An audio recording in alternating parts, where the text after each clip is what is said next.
What if I told you that centuries before the Gospels were written, before Jesus walked the hills of Galilee, there existed a Jewish text that described a radiant, messianic figure called the Son of Man, a being who sits enthroned beside God, who judges the wicked, who brings salvation to the oppressed, and whose very appearance causes earthly kings to fall prostrate in reverence and fear. Here's the paradox. This isn't Christian scripture. It's the book of Enoch, specifically the book of parables, composed sometime between 50 BCE and 100 CE, quite possibly before or around the time of Jesus. And yet, when you read its description of the Son of Man, you'd swear you were reading the Gospel of John or the book of Revelation. Picture this. The patriarch Enoch, seventh from Adam, is swept up in a vision beyond human comprehension. He stands before the throne of the Head of Days, roughly parallel to Daniel's Ancient of Days, whose garment is white as snow, whose presence radiates infinite light. And there, standing beside this cosmic throne, is another figure, the Son of Man. His face shines brighter than the sun. His robe gleams like lightning. He is called the Righteous One, the Chosen One, the Anointed One. He will judge all creation. He existed before the sun and stars were made. In him, all righteousness dwells. Sound familiar?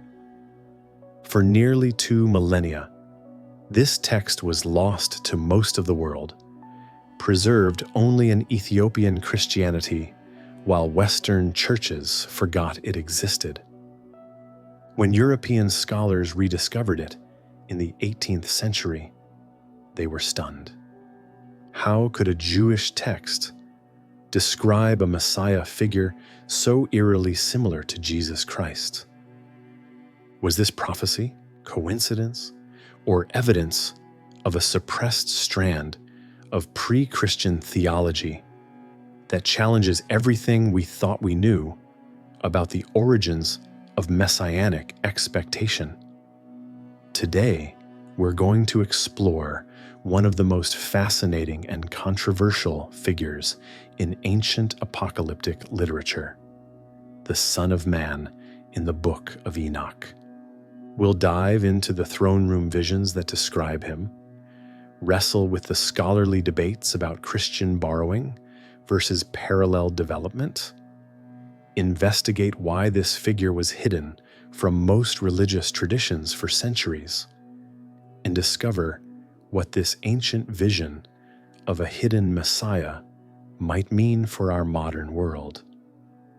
By the end, you might find yourself questioning the neat categories we've drawn around religious history. This is the story of the Son of Man before Christ, and it begins with a vision of fire. The Book of Enoch isn't a single text, but a collection of 5 separate books, compiled over centuries. The section we're interested in is called the Book of Parables, also known as the Similitudes of Enoch, and it makes up chapters 37 through 71 of 1st Enoch. This is where the Son of Man appears in all his glory. The setting is cosmic. Enoch, the enigmatic figure from Genesis who walked with God and was taken up without experiencing death, is granted a vision that transcends ordinary human perception. He's brought before the throne of God, but the text doesn't use that name. Instead, it speaks of the Head of Days, the Lord of Spirits. This is the supreme divine being, dwelling in a palace of fire and light, attended by myriads of angels. And then Enoch sees him, the Son of Man. Let me read you how the text describes this moment from chapter 46. There I beheld the head of days, whose head was like white wool, and with him another, whose face was like the appearance of a man. His countenance was full of grace, like that of one among the holy angels. And I asked one of the holy angels who went with me, and who showed me every secret thing concerning this Son of Man, who he was, from where he was, and why he accompanied the head of days. And he answered me and said to me, "This is the Son of Man, who possesses righteousness, and with whom righteousness dwells. He will reveal Saul the treasures of that which is concealed, for the Lord of spirits has chosen him." Did you catch that? The Son of Man doesn't just embody righteousness. Righteousness dwells in him. He's not merely a revealer of secrets. He reveals the treasures of the concealed. And most striking of all, he stands with the head of days, not beneath him, not distant from him, but accompanying him in the throne room of heaven. Now, if you're familiar with the Bible, alarm bells might be ringing. This language is lifted almost directly from Daniel 7, the famous vision where one like a son of man comes on the clouds of heaven and is presented before the Ancient of Days, receiving dominion and glory and an everlasting kingdom. But here's the crucial difference. In Daniel, the Son of Man is a somewhat ambiguous figure, possibly representing the people of Israel, possibly a messianic individual, possibly an angel. In Enoch, there's no ambiguity. This is a distinct, pre-existent, semi-divine being with a specific identity and cosmic role. The text continues to layer mystery upon mystery. In chapter 48, Enoch is told, "Before the sun and the signs were created, before the stars of heaven were formed, his name was invoked before the Lord of spirits.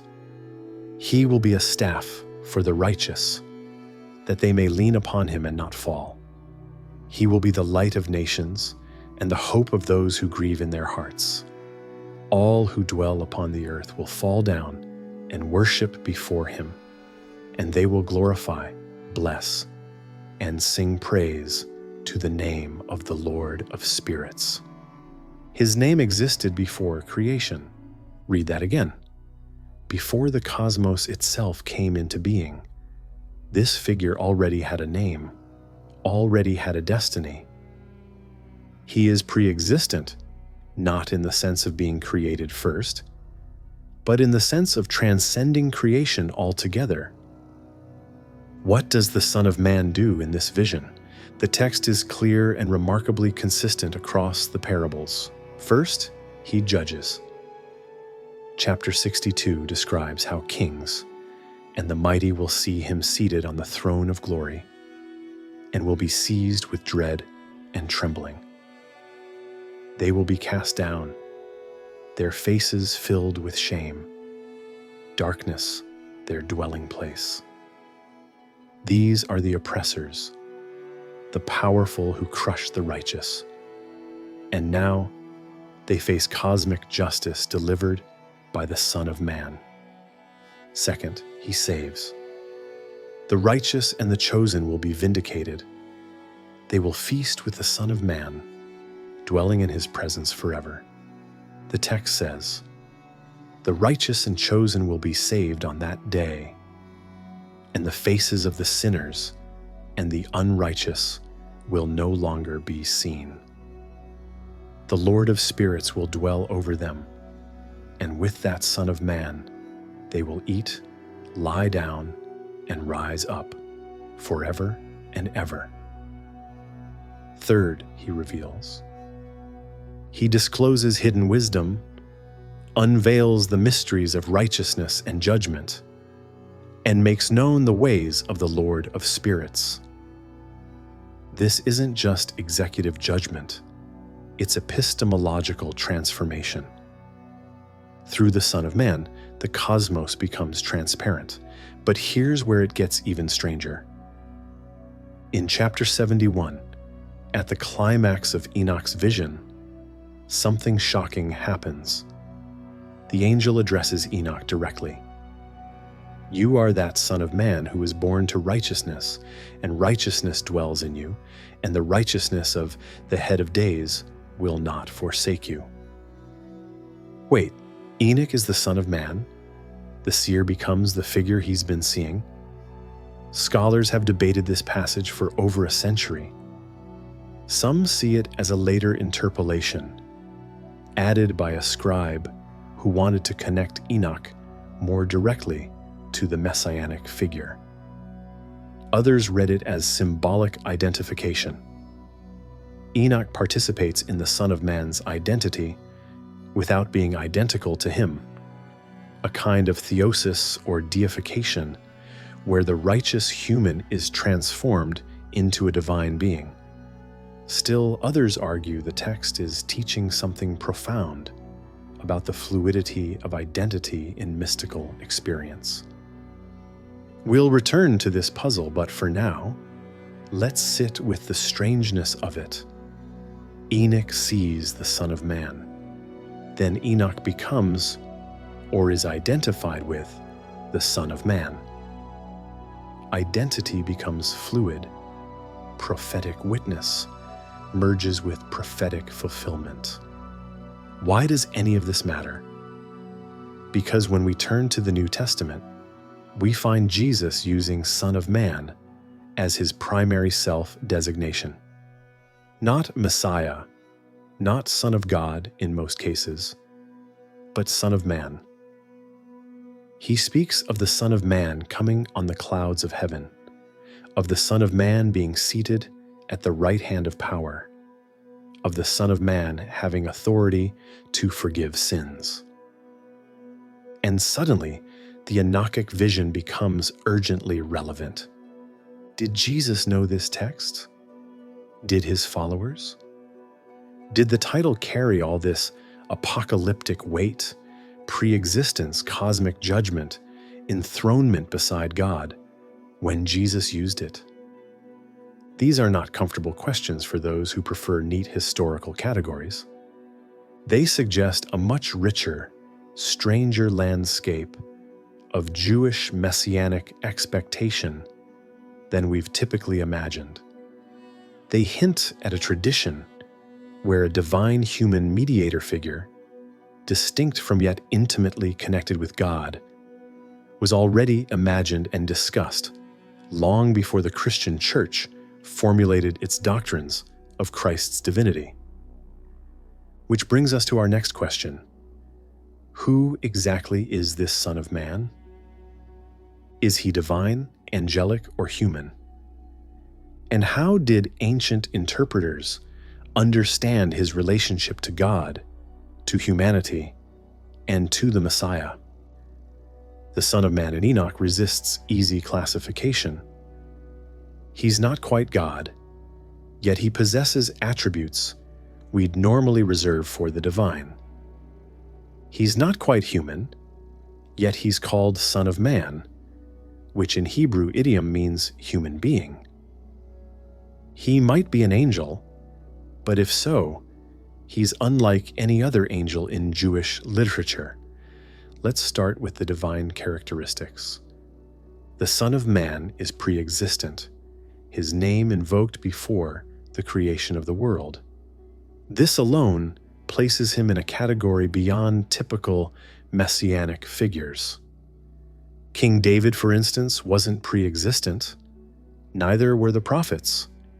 Even in highly developed messianic theology, the Messiah was expected to be a future descendant of David, born at the appointed time, not a being who existed before time began.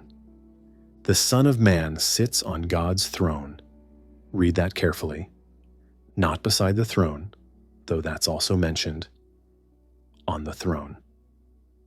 Chapter 51 states, "In those days the Chosen One will sit on the throne of glory, and all the secrets of wisdom will flow from the counsel of his mouth. The throne of glory, language used across the parables to denote divine sovereignty, authority, identity. To sit on someone's throne is to exercise their power, to represent their rule. It's a statement of status that borders on identity, yet the text maintains a distinction. The Son of Man is not the Ancient of Days. He's with the Ancient of Days, chosen by the Ancient of Days, empowered by the Ancient of Days. There's a relationship here, an intimacy that suggests unity without collapsing into simple identity. Sound familiar? It should. This is the exact theological tension that would later occupy the Christian church for centuries. How can the Son be both distinct from and one with the Father? Some scholars argue we're seeing an early form of what would become binitarian theology, the belief in two divine powers in heaven, both worthy of worship, both exercising divine authority, yet somehow remaining within Jewish monotheism. This wasn't as heretical as it might sound. Ancient Judaism had room for complex understandings of God's presence, the Logos, the wisdom personified, the name, the glory. These were not simply metaphors, but hypostases, real aspects or emanations of the divine that could be spoken of as distinct entities. Could the Son of Man be an angel? This is a popular scholarly theory. Judaism had a rich angelology, with figures like Michael and Gabriel exercising immense cosmic authority. There's even a tradition about Yahuel, a supreme angel who bears the name of God and acts as his representative.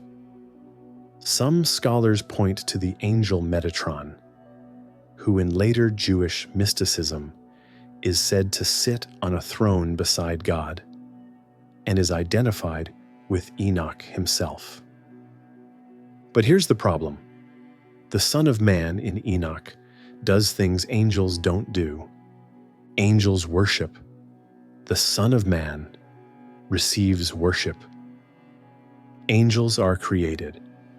The Son of Man exists before creation. Angels execute God's commands. The Son of Man shares God's throne and judgment seat. If this is an angel, it's an angel who has crossed the line into divinity. Then there's the human interpretation. Son of Man in Aramaic and Hebrew is simply son of Adam, a way of saying human being. Maybe the point is precisely that this figure is human, not in the sense of being ordinary, but in the sense of representing perfected, glorified, divinized humanity. Enoch, after all, is human. And in chapter 71, he's told he is the Son of Man. Perhaps the vision is showing us what humanity can become when fully united with the divine, fully righteous, fully transformed. This interpretation has powerful implications. It suggests that the barrier between human and divine is not absolute, that righteousness can elevate a person to cosmic status, that theosis, becoming like God, is not just Christian mysticism, but an ancient Jewish idea embedded in apocalyptic literature. But wait, didn't Jesus use this title too? Constantly, in fact. Son of Man appears over 80 times in the Gospels, always on Jesus' lips. He speaks of the Son of Man having nowhere to lay his head, of the Son of Man being betrayed, of the Son of Man coming in glory with his angels. Did Jesus know the Enochic tradition? Was he deliberately evoking this image of a pre-existent, enthroned judging figure The scholarly consensus is complicated. Some argue that Jesus was primarily drawing on Daniel 7, which is certainly older and more canonical than Enoch. Others suggest that by Jesus' time, Son of Man had become a widely recognized title for the coming messianic judge, and Enoch was part of the cultural water in which these ideas swam. A few scholars go further, arguing that Jesus explicitly identified himself with the Enochic Son of Man, claiming pre-existence and cosmic authority through his use of the title. What's undeniable is that early Christians heard Son of Man through an Enochic lens. When the Gospel of Matthew describes Jesus saying, "You will see the Son of Man sitting at the right hand of power and coming on the clouds of heaven," that's not just Daniel anymore. That's Enoch's vision of the enthroned figure beside the Ancient of Days. When the book of Revelation depicts the Son of Man with eyes like flames and a voice like many waters, standing among the lampstands, it's echoing the radiant, glorious figure from Enoch's parables. The early church father Tertullian, writing in the late 2nd century, knew the book of Enoch and considered it scripture. He cited it in his writings, treated it as authoritative, and saw no contradiction between Enoch's Son of Man and Christ. The same goes for Clement of Alexandria and Origen. For them, Enoch was prophecy, and the Son of Man was always Christ, prefigured in the ancient vision. But then something happened. As the church moved into the 4th and 5th centuries, as orthodoxy became more defined and boundaries more rigid, Enoch was quietly shelved. It disappeared from the canon, survived only in Ethiopia and a few fragments elsewhere. The Son of Man became exclusively a gospel title, stripped of its Enochic context, interpreted through Daniel alone. Was this accidental? Or was there something about the Enochic Son of Man that made church authorities uncomfortable? Something too Jewish? Too apocalyptic? Too strange? Did the figure's ambiguous nature, divine yet not quite God, human yet pre-existent, threaten the carefully balanced Christology being hammered out in councils and creeds? These questions lead us to our third inquiry. What were the great debates surrounding this figure? Did Christians borrow from Enoch, or did they develop independently? And what does this tell us about the origins of Christian theology? When European scholars first encountered the complete Book of Enoch in the late 18th century, brought back from Ethiopia by the explorer James Bruce, the response was electric. Here was an ancient Jewish text, quoted by the New Testament book of Jude, referenced by early church fathers, and yet absent from Western Bibles for over a millennium. And it contained a messianic figure who looked suspiciously like Jesus. The immediate question was obvious: who copied whom? Conservative Christian scholars argued for prophecy. Enoch was ancient, possibly even pre-flood, in origin according to tradition. The Son of Man passages were prophetic visions of Christ, written centuries before his birth. This fit nicely with the Christian narrative of Old Testament prophecy fulfilled in the New. Enoch predicted. Jesus fulfilled. Simple. But critical scholars weren't convinced. Dating was the first problem. When exactly were the parables of Enoch written? The book claims to be from the patriarch Enoch, but virtually no scholar believes that. The text is clearly apocalyptic literature, a genre that flourished in the Second Temple period, roughly 200 BCE to 100 CE. But where in that range do the parables fall? Here's where things get murky. Unlike the other sections of 1st Enoch, the Book of Watchers, the astronomical book, the dream visions, the epistle, the parables were not found among the Dead Sea Scrolls. Every other section turned up at Qumran, sometimes in multiple copies, but not the parables. Not a single fragment. This is extraordinary. The Dead Sea Scrolls, discovered in caves near the Dead Sea between 1947 and 1956, contained parts of nearly every book of the Hebrew Bible, plus numerous sectarian texts and apocryphal works. The fact that they included Enoch, but not the parables, suggests one of two possibilities.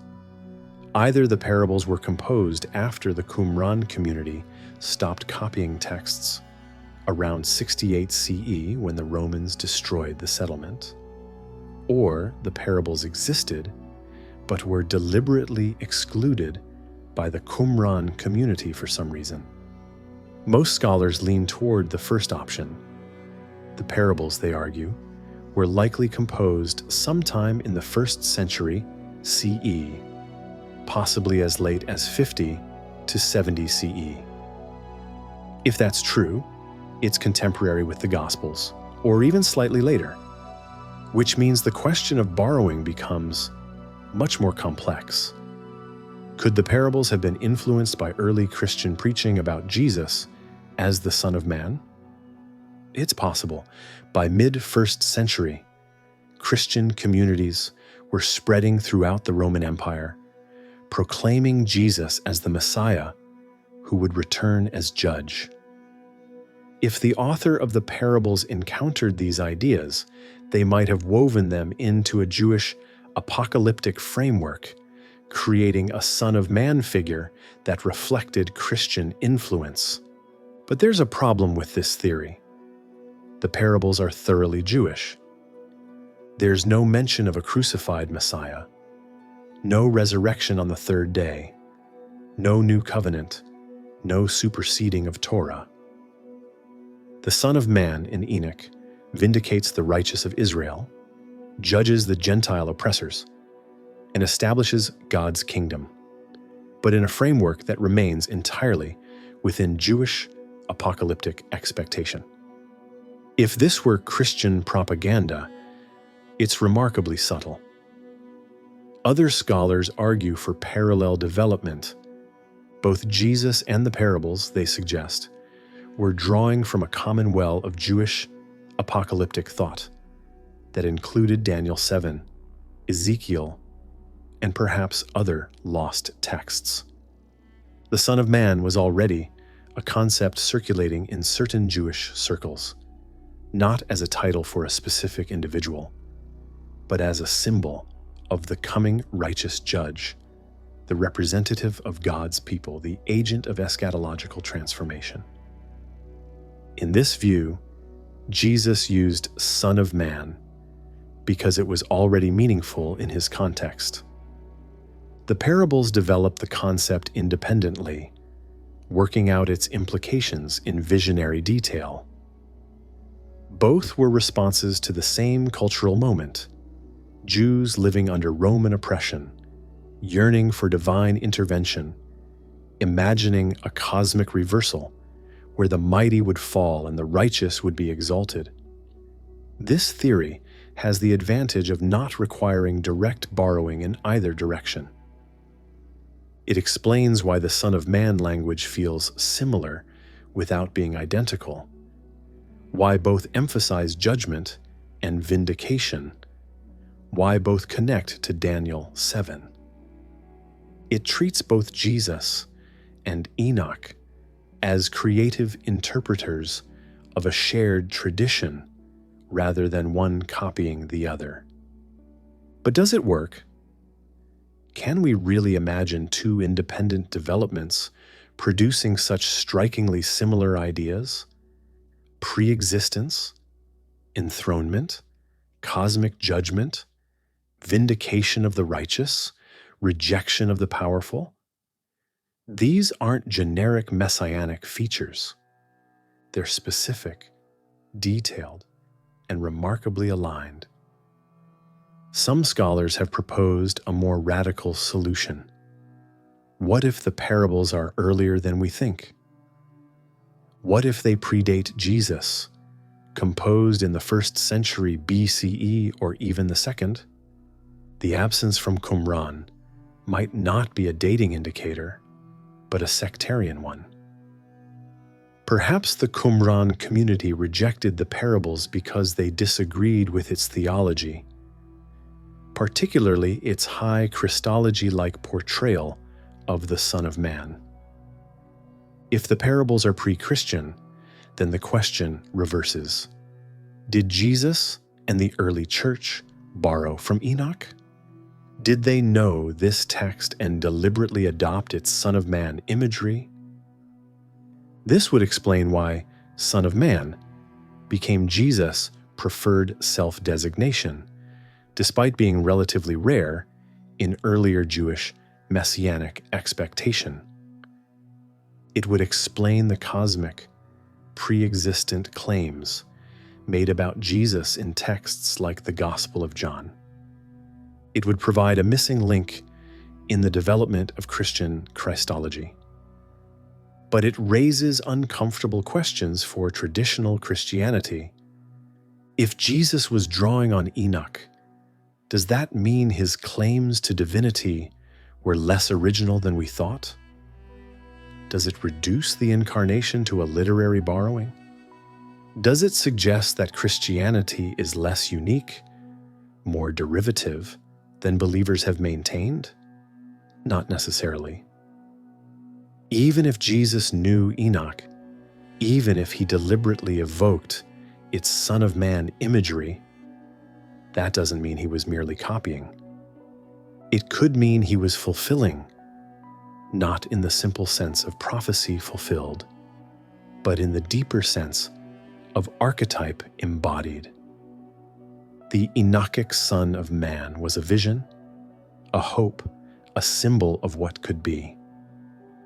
Jesus, in this reading, became that vision incarnate. He didn't borrow an idea.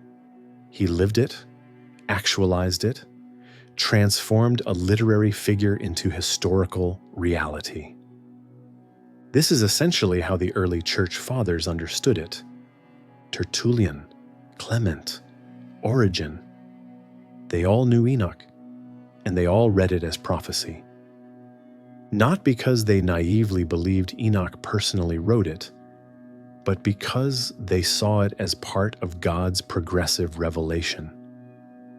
The vision came first, the fulfillment followed. Modern scholarship is more cautious. Most scholars acknowledge significant connections between Enoch and the New Testament, but resist simple models of borrowing or prophecy. Instead, they speak of intertextuality, shared conceptual worlds, dialogues between texts. The parables and the Gospels are both wrestling with the question of what it means to hope for divine justice in a world of oppression. They're both using the language and imagery available in their cultural context.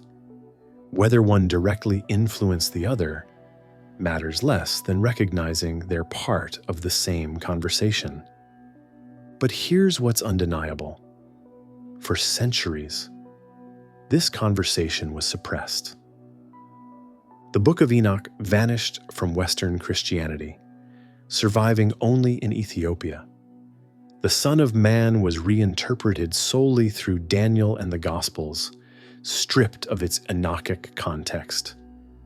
The rich, complex tradition of pre-Christian apocalyptic messianism was forgotten, replaced by a simpler narrative where Jesus appeared as a bolt from the blue.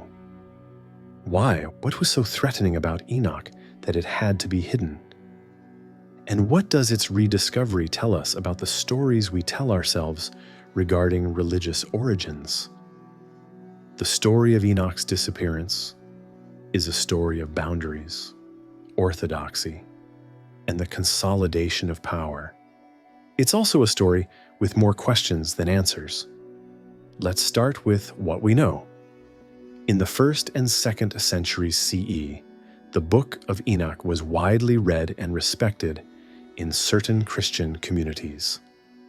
The New Testament Epistle of Jude quotes it explicitly, referring to Enoch, the 7th from Adam, who prophesied about the Lord coming with thousands of his holy ones to execute judgment.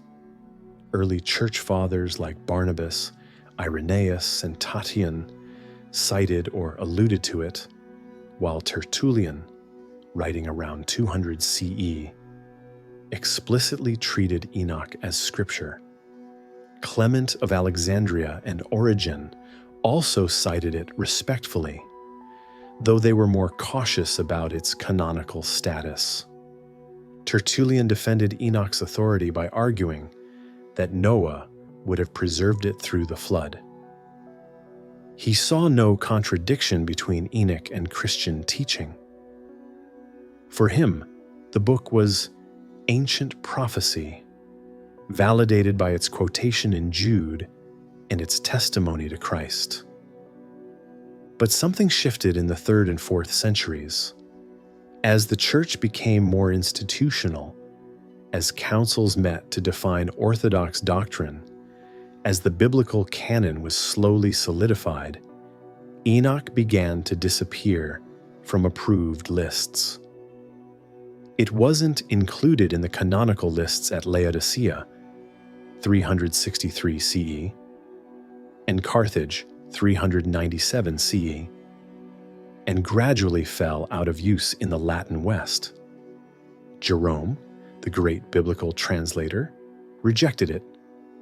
Augustine expressed doubts about its antiquity and authority. By the medieval period in the West, Enoch had vanished almost completely.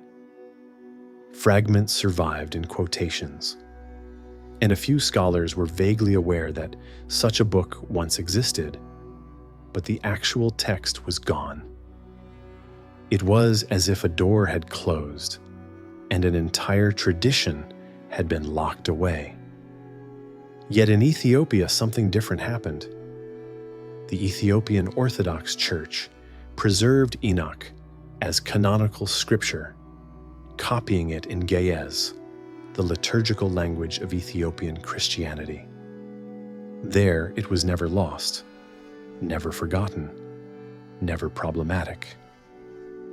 Ethiopian monks studied it, artists illustrated it, theologians incorporated it into their understanding of Christ and salvation. Why the difference? Geography partly explains it. Ethiopia was relatively isolated from the centers of Roman Christianity, maintaining its own traditions and textual decisions. But there's likely more to it.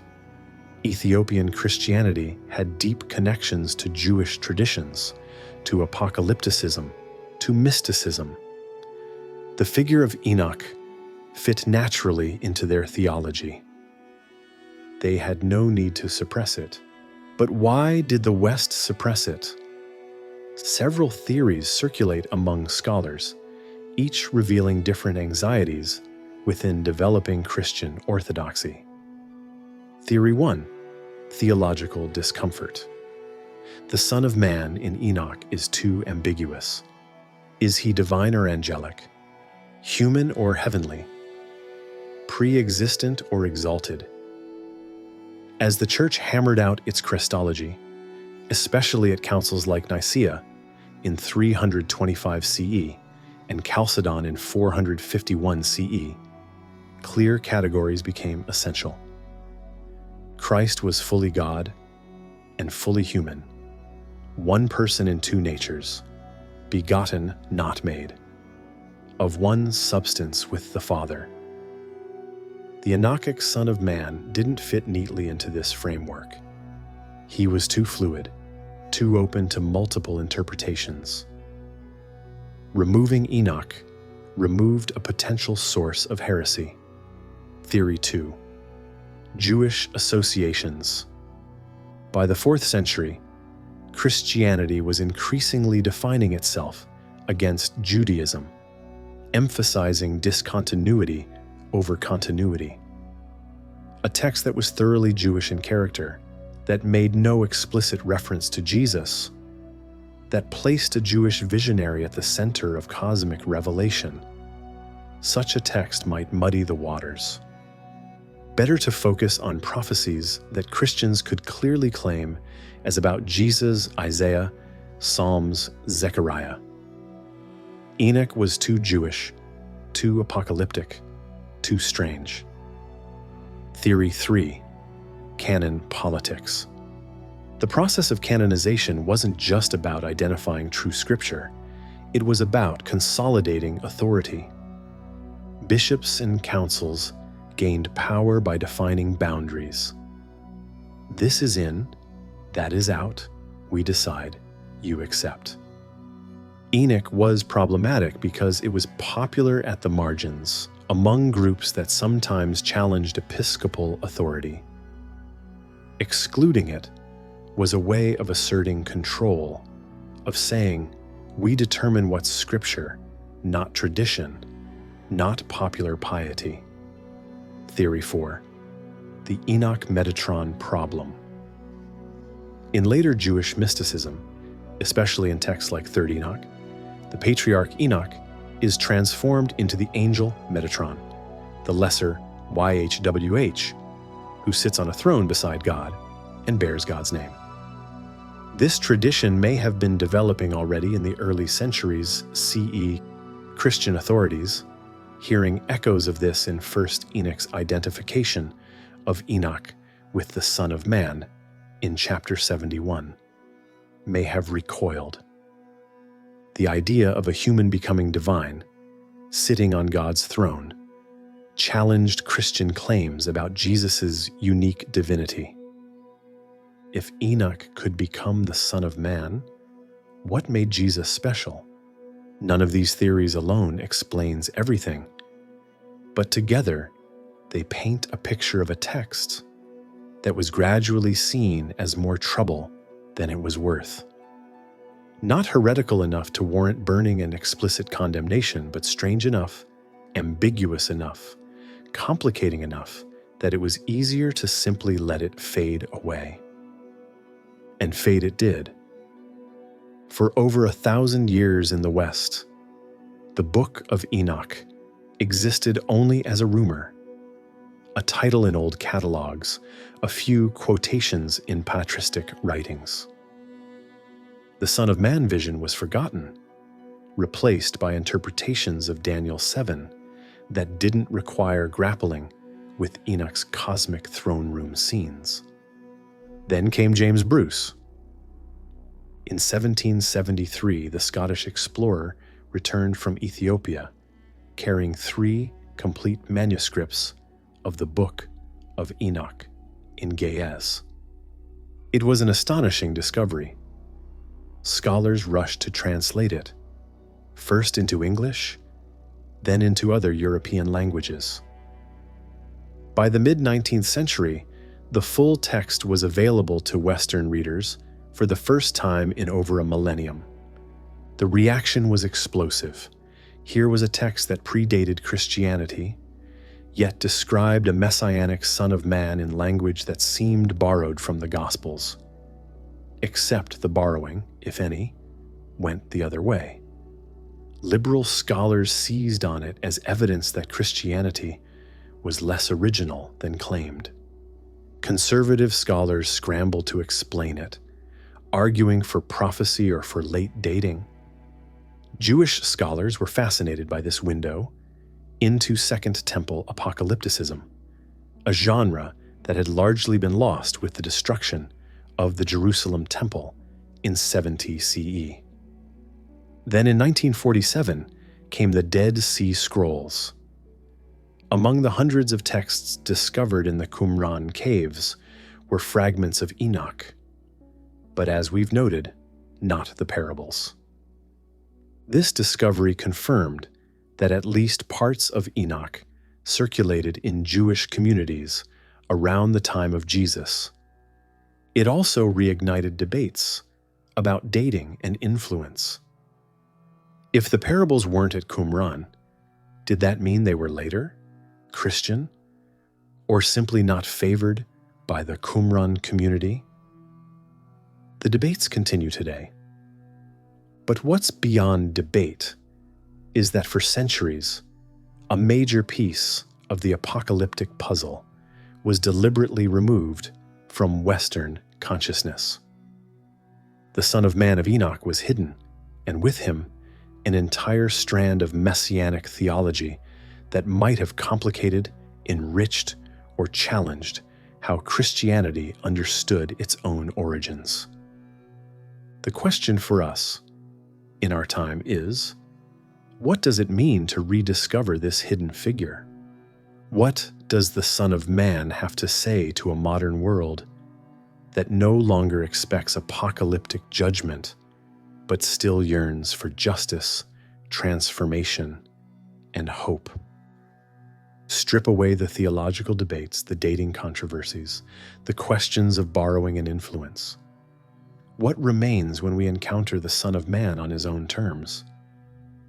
What is the archetypal core of this figure that has fascinated readers for over 2,000 years? At its heart, the Son of Man represents hidden justice made manifest. He is the one who sees what others miss, who knows the secrets of the oppressed and the crimes of the powerful. In Enoch's vision, earthly rulers don't even know the Son of Man exists until the moment of judgment, when suddenly their thrones crumble and they prostrate themselves in terror. They thought they controlled reality. They discover they were merely actors in a cosmic drama they couldn't perceive. This resonates powerfully in an age of systemic injustice, where power often operates invisibly, where the wealthy and connected seem untouchable, where institutions protect themselves while ordinary people suffer. The vision of kings brought low, of secret sins revealed, of a righteous judge who cannot be bribed or intimidated. This speaks to a deep hunger for accountability that legal systems often fail to satisfy. But the Son of Man isn't merely a cosmic prosecutor. He's also the vindicator of the righteous, the one who sees and honors the hidden faithful. In Enoch's vision, those who suffered in obscurity, who maintained righteousness despite mockery and persecution, who trusted in justice even when justice seemed absent. These are the ones who will feast with the Son of Man, who will dwell in his presence forever. This is a theology of the hidden righteous, those whose worth is invisible to the world, but visible to the cosmic witness. It's profoundly empowering for marginalized communities, for anyone who has felt overlooked, dismissed, or crushed by systems that don't recognize their humanity. You may be invisible to power, the vision says, but you are seen by the Son of Man. Your suffering is not meaningless. Your resistance is not futile. A day of revealing is coming. Liberation theology has drawn deeply from apocalyptic texts like this.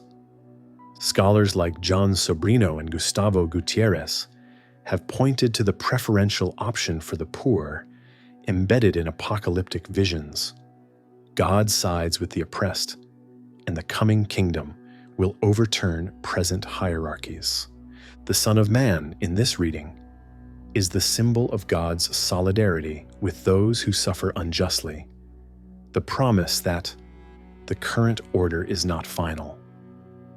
But there's another dimension to the Son of Man that's equally powerful: the mystery of hidden identity. In Enoch's vision, the patriarch sees the Son of Man and then is told that he himself is the Son of Man. The observer becomes the observed. The witness becomes the witnessed. This suggests something profound about human potential and divine indwelling. Carl Jung would have loved this. The Son of Man as the self. The integrated totality that we project outward as divine, but which is actually our own deepest nature revealed. The apocalyptic journey is then a journey of self-discovery, where we encounter and vision the truth of who we are meant to become, righteous, radiant, enthroned beside the divine. The throne room isn't somewhere else. It's the realized center of our own being. This isn't to reduce the Son of Man to merely psychological projection. But it does open up the possibility that apocalyptic literature works on multiple levels simultaneously. It can be about historical expectation, a real judgment day, a real transformation of the world order. It can also be about inner transformation, the recognition of divine potential within the human, the possibility of theosis, becoming like God through righteousness and wisdom. Modern seekers, often suspicious of traditional religious categories, can still find profound meaning in the Son of Man.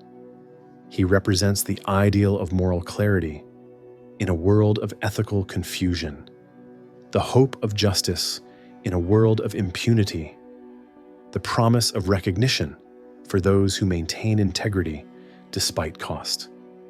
He's the ultimate whistleblower, the ultimate advocate for the voiceless, the ultimate manifestation of accountability. He also represents leadership of a particular type, not domination but service, not glory-seeking but hidden preparation. The Son of Man exists before creation, but remains concealed until the moment of revelation. He doesn't force himself on the world. He waits for the appointed time. This is revolutionary leadership, patient, strategic, rooted in cosmic justice rather than personal ambition. Think about how contemporary movements struggle with leadership. How do you organize resistance without reproducing hierarchies? How do you center marginalized voices without creating new forms of authority? The Son of Man offers a model. The leader who is also the community, the judge who is also the judged, the one whose authority comes not from self-assertion, but from righteousness recognized by all. There's also something deeply satisfying about the aesthetic of the vision itself. The throne room of fire, the radiant figure, the cosmic court, the moment when pretense falls away and reality is revealed. This is the stuff of great myth, great cinema, great literature. It taps into our love of revelation scenes, of masks removed, of hidden things brought to light. We live in an age obsessed with transparency, with exposure, with calling out hidden abuses. Me Too, investigative journalism, leaks and whistleblowers. All of these are secular manifestations of the apocalyptic impulse.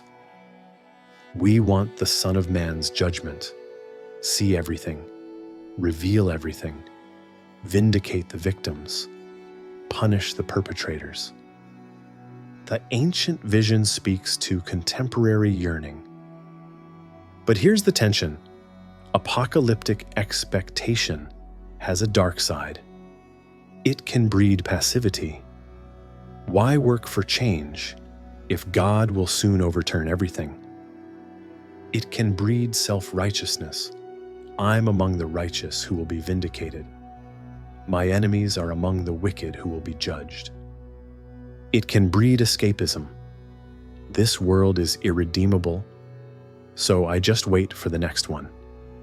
The challenge is to hold the Son of Man vision without falling into these traps, to let it inspire resistance without replacing action with mere hope, to let it sustain moral clarity without hardening into dualism, to let it offer comfort to the suffering without becoming an opiate that dulls the pain rather than addressing its causes. Maybe the key is to read the vision participatively, as Enoch himself does. He doesn't merely observe the Son of Man, he becomes identified with him. He doesn't just wait for judgment, he embodies righteousness here and now. The apocalyptic transformation begins in the present, in the lives of those who choose to live as if the throne room is already real, as if justice is already the deepest truth, as if the hidden things are already coming to light. In this reading, the Son of Man is less a future event and more a present call. Live righteously, speak truth, resist oppression, embody the justice you hope to see. Be in your own small way the revelation of the hidden glory. Don't wait for the cosmic judge to appear. Recognize that judgment begins now in every choice, every act of courage or cowardice, every moment of solidarity or betrayal.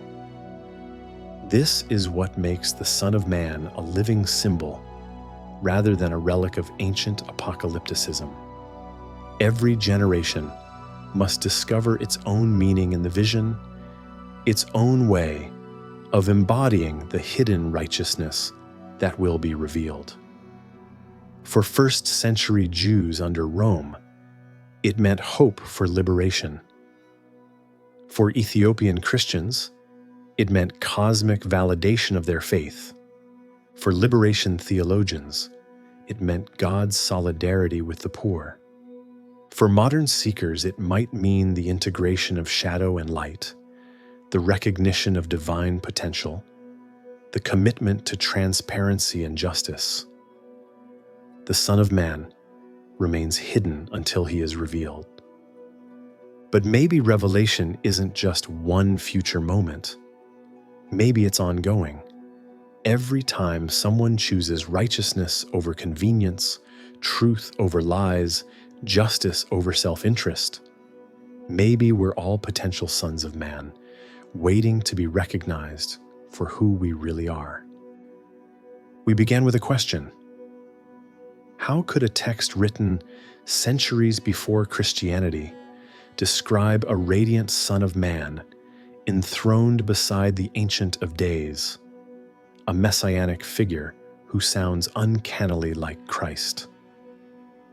We've explored the throne room vision, wrestled with debates about borrowing and prophecy, investigated the suppression and rediscovery of the text, and discovered contemporary resonances that transcend traditional religious boundaries. But the deeper question remains. What does it mean that such a figure existed in imagination before he supposedly appeared in history? If you're a traditional Christian, one answer is straightforward. God prepared the way. The vision in Enoch was prophetic, a foreshadowing of Christ that confirmed his identity when he came. The parallels aren't coincidental, they're providential. The Son of Man was always Christ, even before the incarnation. If you're a critical scholar, the answer might be Christianity emerged from a rich, apocalyptic environment where figures like the Son of Man were already being imagined. Jesus either drew on these traditions, or his followers retroactively read them back onto him. Either way, Christian Christology wasn't created from nothing. It synthesized existing ideas. If you're a mystic or depth psychologist, the answer might be, the Son of Man is an archetype, a symbol of transformation that emerges independently in multiple traditions because it speaks to something fundamental in human consciousness. Whether in Enoch, in the Gospels, or in personal vision, we encounter the same pattern: the hidden made manifest, the righteous exalted, the powerful humbled, the divine and human united. But maybe the most interesting answer is, it doesn't matter which came first. What matters is what the existence of this figure reveals about human religious imagination and human hope. The Son of Man in Enoch tells us that before Christianity codified its doctrines, before councils defined orthodoxy, before creeds drew lines between acceptable and heretical, there were Jews dreaming of a cosmic redeemer who transcended normal categories. Divine yet distinct from God, human yet pre-existent, judge yet savior, hidden yet destined for revelation. This figure emerged not from philosophical speculation, but from historical suffering. Second Temple Judaism was a world of occupation, oppression, and apocalyptic yearning. The Son of Man was hope embodied, a cosmic redeemer who transcended categories. Hope that the powerful would be accountable, that the righteous would be vindicated, that the cosmic order was bent toward justice, even when earthly order seemed bent toward oppression. When Christianity emerged proclaiming Jesus as the Son of Man, it was continuing this tradition, not creating it from scratch. Whether Jesus consciously drew on Enoch or simply breathed the same apocalyptic air, the result was a messianic figure who made sense to people already primed to imagine such a being. The ground was prepared. The categories existed. The hope was alive. This should humble us. No religious tradition emerges fully formed, completely original, uninfluenced by its context. Christianity, for all its claims to unique revelation, developed in conversation with Judaism, with apocalypticism, with Hellenistic philosophy, with Roman imperial ideology. The Son of Man is evidence of that conversation, a reminder that even our most sacred ideas have histories, contexts, precedents. But this should also inspire us. If the Son of Man could be imagined before he was supposedly realized, it means human hope is generative, not merely receptive. We don't just wait for God to act. We envision what divine action might look like, and in envisioning it, we participate in bringing it about.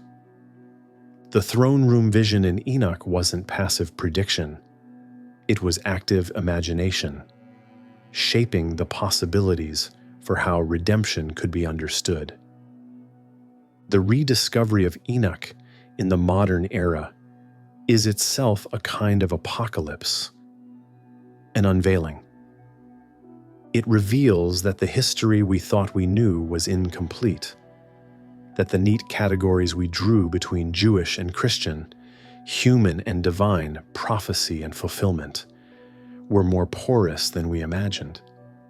It invites us to be more humble about our certainties and more curious about what else might be hidden, waiting to be rediscovered. There's something beautifully ironic about the Son of Man being himself a hidden figure who was suppressed for centuries and then revealed. The vision itself is meta-apocalyptic, a revelation about revelation. So, what should we do with this figure now that we've found him again?